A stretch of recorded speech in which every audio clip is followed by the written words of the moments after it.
The main story that concerned Manx Radio in 1988 was the possibility that it might become involved in Rupert Murdoch's plans to launch direct satellite TV and radio channels. Since 1962, space satellites had increasingly been used to relay pictures for use on terrestrial television networks. Towards the end of the 1970s, new fibre optic technology led to the development of cables with a capacity 250,000 times greater than that of telephone wire. And this led to the setting up of cable TV in the early 1980s, making much use of satellite pictures. However, both terrestrial and cable TV were regulated in the UK and were required to carry the channels of the BBC and ITV companies in addition to any new ones. In October 1981, a satellite TV company was set up in Europe and began supplying programmes to cable TV networks. Launched as the Sky Channel in 1982, it was bought by Rupert Murdoch's News International Company in 1983 and began providing a service to cable operators in Britain the next year. However, the real prize was direct satellite broadcasting, or DSB, where programmes would be beamed directly to subscribing consumers provided with a satellite dish.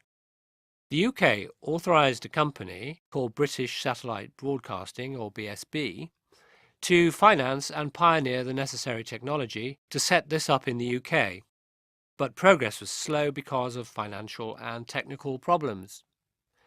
But what Rupert Murdoch really wanted was a base from which he could launch a DSB service without being subjected to heavy restrictions from the UK or anywhere else, and for this reason he looked at the Isle of Man's position in 1988.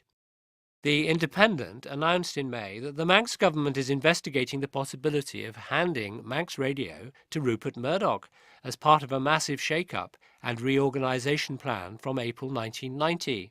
Broadcasting House in Douglas will be the headquarters of the privatised operation, which is believed to include television and radio programming.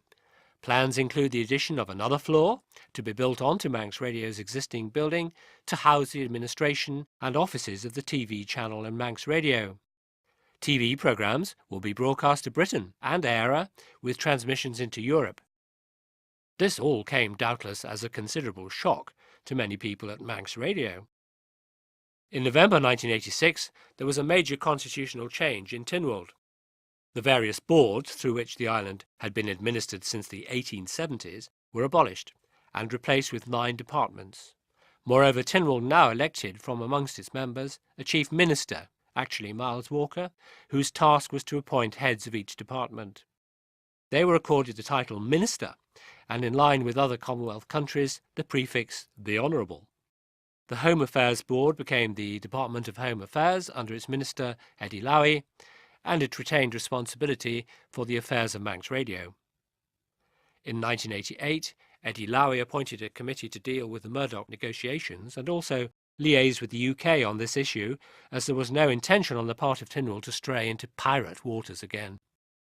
According to the UK's Financial Times, the committee investigated various possibilities, including that of Tynwald creating its own Wireless Telegraphy Act and Broadcasting Authority, as well as setting up microwave television, MVDS, which could deliver 12 TV channels to the island.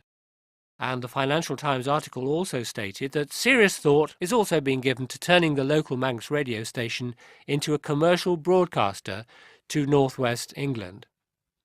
Mr. Norman Davey, a broadcasting engineer and a member of the committee, believes he has found a medium-wave frequency which would not interfere with the existing services. The study is also looking at the island as a potential centre for satellite television distribution and for televised sporting events.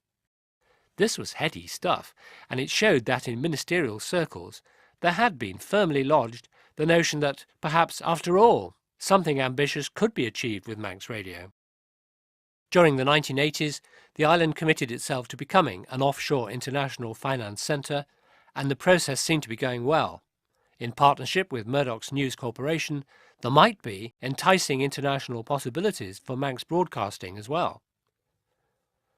But in fact, Murdoch, having set in place a number of feasibility studies in the summer of 1988, eventually abandoned the Isle of Man idea and moved on. Moreover, the UK's Department of Trade and Industry, following a well-worn path, refused permission for the island to follow Norman Davies' plan of registering an AM frequency with the International Telecommunications Union in Geneva, which would permit broadcasts from the island to most of England and Wales without interfering with existing frequencies.